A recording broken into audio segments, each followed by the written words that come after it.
جو کاتب ہوتا تھا اس کی بڑی خوشامدی کیا کرنا پڑتی تھی. آج یہ مسئلہ یکسر ختم ہو گیا ہے.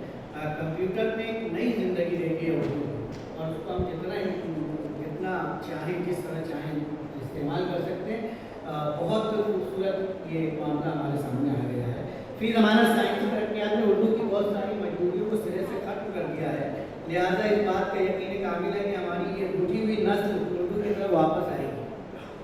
اور اس کی ادنا سی مثال یہ ہے کہ سوشل میڈیا پر اردو رسم الخط میں لکھنے والوں کی اطمینان بخش تعداد موجود ہے. جو لوگ سوشل میڈیا استعمال کرتے ہیں ان میں بہت سارے گروپ ایسے ہیں جو اس بات کی تحریک چلا رہے ہیں کہ اس کا ہر فرد اردو لکھے. اور بہت سے واٹس ایپ گروپ کے شرط کے ساتھ جاری ساری ہے کہ ان کے ممبران کو صرف اور صرف اردو رسم الخط میں ہی ترسیلات کرنی ہوتی ہیں. اگر معاشرہ اس امر کو ترجیح دینے پر آمادہ ہو جائے کہ اپنی یادداشتیں، اپنی ڈائریاں، اپنے دعوت ناموں میں بھی اردو رسم الخط کا استعمال کیا جائے تو ہم عنقریب بھی اس شعر کی تعبیر بھی دیکھیں گے کہ ابھی تہذیب زندہ ہے ہماری، ابھی یہ شہر اردو بولتا ہے. حاضرین کرام، یہ تصویر کا ایک رخ ہے.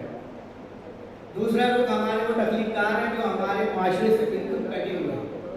ہمارے سیاسی، سماجی، ثقافتی اور معاشی تقاضوں سے یکسر بے بہرا ہیں، یا پھر خبردار ہوتے ہوئے بھی معاشرے کو بیدار کرنے کی اپنی ادبی ذمہ داری سے خوبگردانی کر رہے ہیں.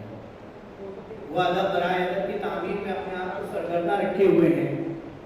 ان کے نوکے قلم سے ایسا کوئی فن پارہ وجود میں نہیں آ رہا ہے جسے اس کا شاہکار تسلیم کیا جائے. اور شاید یہی وجہ ہے کہ معاشرے میں اسے وہ مقام حاصل نہیں جو 60 اور 70 کی دہائی میں فنون لطیفہ کے دیگر تخلیق کاروں کو حاصل تھا. ادبی منظرنامے پر ایک نظر غائب ڈالی جائے تو یہ بات ابھر کر سامنے آتی ہے کہ گزشتہ 20 سالوں میں ادب کے نام پر کیا کچھ ہمارے معاشرے کی نظر کیا گیا ہے.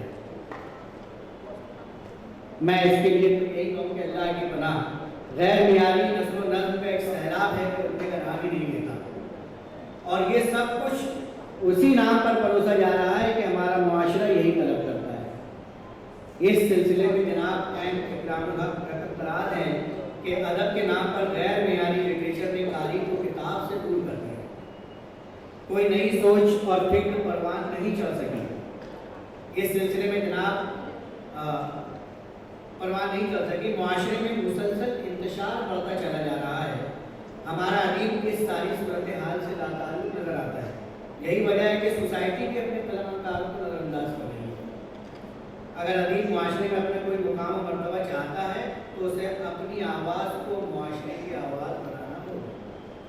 دوستوں اور بزرگوں، اردو زبان و ادب ہی نہیں دیگر زبانوں کے ادب کی تاریخ کا مطالعہ کیا جائے تو ہم پاتے ہیں کہ ادب نے انہی لوگوں کو زندگی بخشی ہے جنہوں نے اپنے عہد کے حالات و معاملات کو اپنے لٹریچر میں جگہ دی ہے. مجھے مرحوم ظفر گورکھپوری کا یہ شعر یاد آتا ہے کہ ظفر زندہ رہوں گا میں ہمیشہ اس تعلق سے کہ میرا عہد میری شاعری میں ساتھ لیتا ہے. آج ہمارا معاشرہ کے مشکل حالات سے جوجھ رہا ہے وہ اظہر میں شمس ہے. ہر طرف مایوسی کے گہرے بادل چھائے ہوئے ہیں اور اس ماحول میں ہمارے تخلیق کاروں کا ادبی فریضہ ہے کہ وہ اپنی خاموشی کو توڑیں اور بے باکانہ انداز میں ناگفتہ حالات سے ہمارے معاشرے کو نہ صرف یہ کہ آگاہ کریں بلکہ مسائل کے حل کے لیے تدابیر بھی پیش کریں. یہی ایک بیدار مغز ادیب اور شاعر کی معاشرے کے تئیں ذمہ داری ہے. اس بات سے قطع نظر کہ ناقدین ادب نے ادب کی درجہ بندی کر کے انہیں الجھنوں کا شکار کر دیا ہے. انہیں اس جال میں الجھنے کی چندہ ضرورت نہیں کہ کون سا ادب چھوٹا ہے اور کون سا بڑا، کون سا کام صحافی کا کام ہے اور کون سا کام ادیب کا. ان کے پیش نظر معاشرے کے تقاضے ہونے چاہیے اور وہ مسائل کی نشاندہی کریں اور مسائل کا حل پیش کر کے قوم کو نئی راہ سجائیں. اور جس دن ہمارا ادیب، ہمارا شاعر پیسہ کمانے کی فکر چھوڑ کر اپنی ادبی ذمہ داری کی انجام دہی میں لگ جائے گا تو یہ بات طے ہے کہ ہمارے معاشرے کی ڈوبتی ہوئی کشتی ساحل سے ہمکنار ہو جائے گی. ہاں، مگر معاشرے کو اپنی حصہ داری بھی بخوبی ادا کرنی ہوگی.